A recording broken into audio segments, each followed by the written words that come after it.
congratulated Governor Babajide Sanwo-Olu on his re-election as the Chief Executive Officer of Lagos State, describing his victory as well-earned and well-deserved.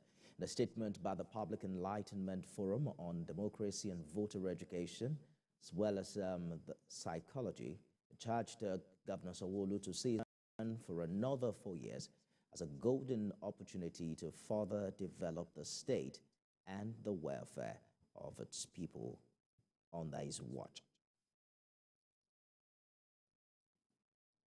Let's talk to public affairs analyst Lekan Ogunfowora for more on the political development in Lagos.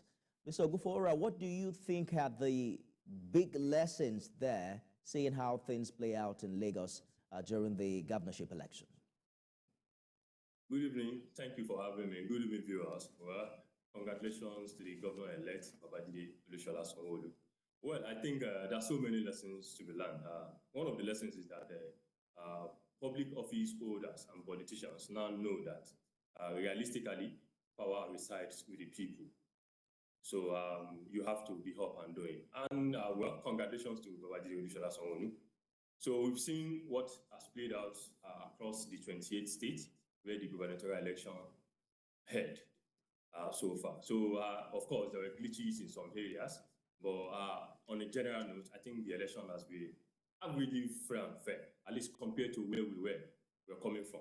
Don't forget that our democracy is just 24 years old, so there's still room for us to improve. So I believe overvoting has been curbed with the issue of with the use of beavers to a large extent. So I want to believe we are making progress as a nation. Those who have succeeded or who won election should be magnanimous in their celebration and at least form a government of national competence and national unity. If I may use the word of the president-elect, Asiwaju Bola Ahmed Tinubu. So I believe there are some lessons learned, and I believe and public office holders have learned.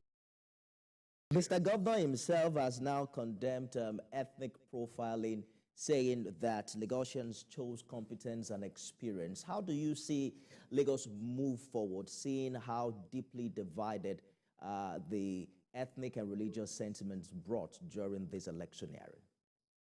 Okay, so for me, I think there's some reality that we cannot shy away from in our society.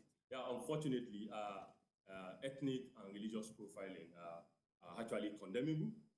Of course, there is unity in our diversity. Nigeria is an entity that is multi-ethnic and multi-religious.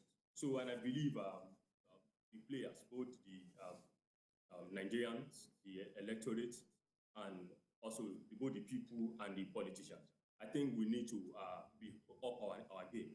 We need to shun the politics of division along ethnicity and religion. Yes, the governor has spoken well.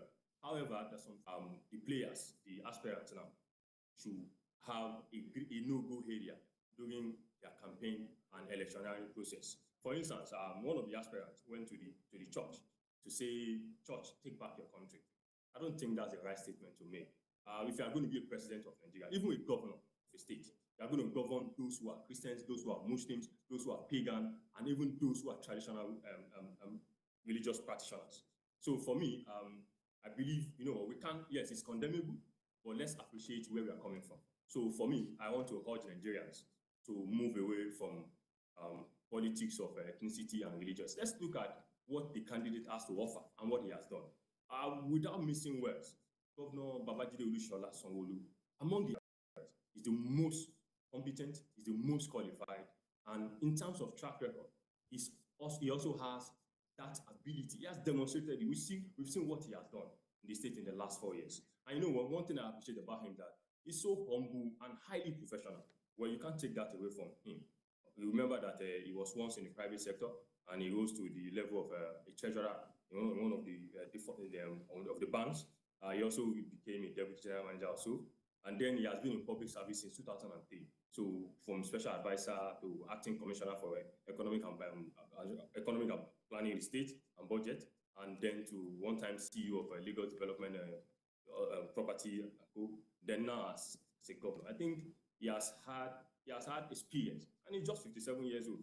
So if you take away if you look at the number of years of experience he had, you will know that he's the right candidate for this. I believe that the days of campaign are way behind us now. Attention will now turn to has to offer, particularly in the areas of consolidating on the past 4 years and also improving in areas that work needs to be done. Lekan Ogunfowora, public affairs analyst, thank you so much for talking to us.